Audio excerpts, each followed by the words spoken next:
Friday, April 6th, 2012, 6:01 a.m. Infinite Minute with Jarl Waters.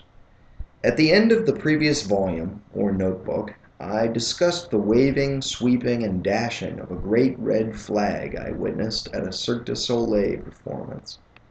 This intense display followed a truly incredible opening feat.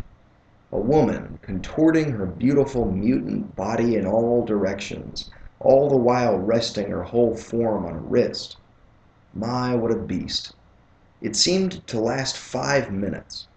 It was the superlative feat of the show, and it is proper that it was first chronologically. You see, since I first saw Cirque du Soleil many years ago, I got it into my head that one of its artistic messages is an awful supremacy of ability and giftedness.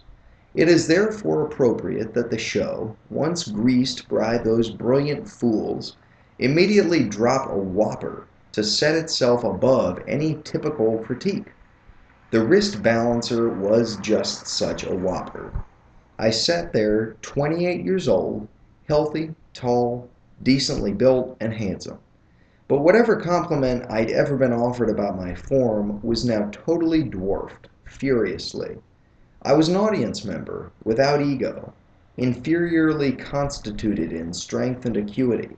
And in dignity? What about dignity? Did the performers have greater dignity than we gawkers? Even the fools seemed prouder. The question of my own personal worth came back to me during this opening feat, and many other eye-cockers in the arena probably shared the experience. Now, I wonder if they saw the answer which immediately followed on the stage as I did. A dancing man ran onto the stage and dashed the red flag. The music had been intense during the feat, but was, of course, being more interpreted now. And in a way, this fellow's upper body might was just as impressive as the ladies'. The movement and ornament of the scene was frightfully beautiful, and it was before it even ended that I knew its deliciousness would be a flashbulb memory until the day of my senility. More importantly, though, I knew this future memory would be profitable. Yes, quite profitable. For as sure as I can reimagine a USA flag flowing in the wind, I know I can as easily reimagine this great red flag in all real and unreal permutations of colorful motion, and what a film critic once called the inky black recesses of the human soul. That nobody's perfect is a cliche, sure. But the non-existence of perfection is true for every natural being in the grand history of evolution. Such a great truth is a boring truth. But here a mere man and a cloth was a majestic, animated, and profound crystallization of the greatest truth in the cosmos. Perhaps you might call it the ecstasy of breath. I profited from the show quite simply by gaining personal acceptance and hope. My self-hatred had already been ebbing, true, but it was still virtually subcutaneous. On a hot day, it was in my sweat. I hadn't always appreciated my smallness, my maggotry, but over the years it had popped me dead in the face many times.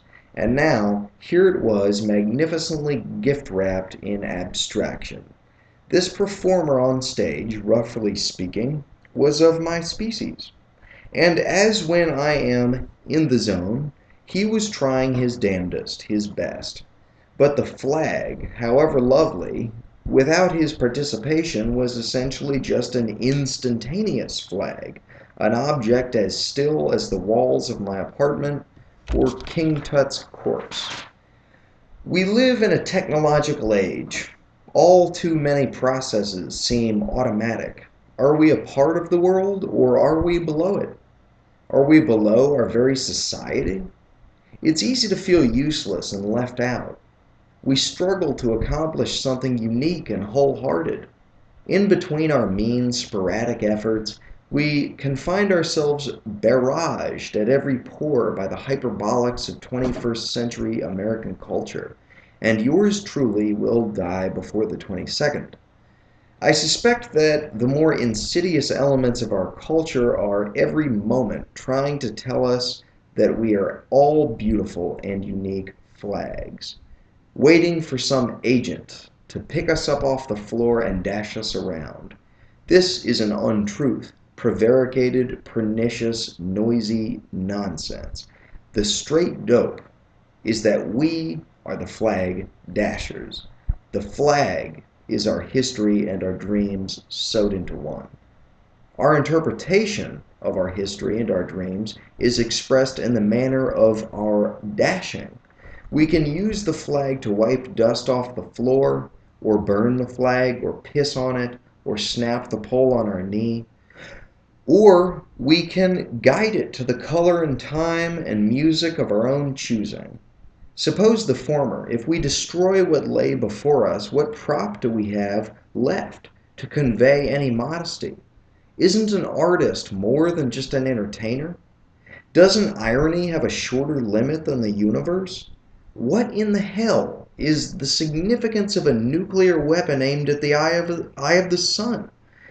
Fortunately for destroyers, flags are pretty cheap. Someday they'll cost less than a Facebook account. But I wouldn't know. You could even steal a raggedy flag from a garbage can, or maybe sew a brand new one from scratch, and maybe that's what so many of us really want to do. Disillusionment is very hard to accept. Suicide takes innumerable forms, and often it is fatally direct. As an alternative, can we grow younger? Wouldn't it be nice if admitting we were wrong was more comfortable than saying, "Fuck you, I know better"? I guess most of us try to avoid this dichotomy altogether, and it works. We remain strangers. Debate is politics, and politics is incoherent, boring, and presumptuous, even towards the conclusion of an elegant dinner party. I am a lonely stranger.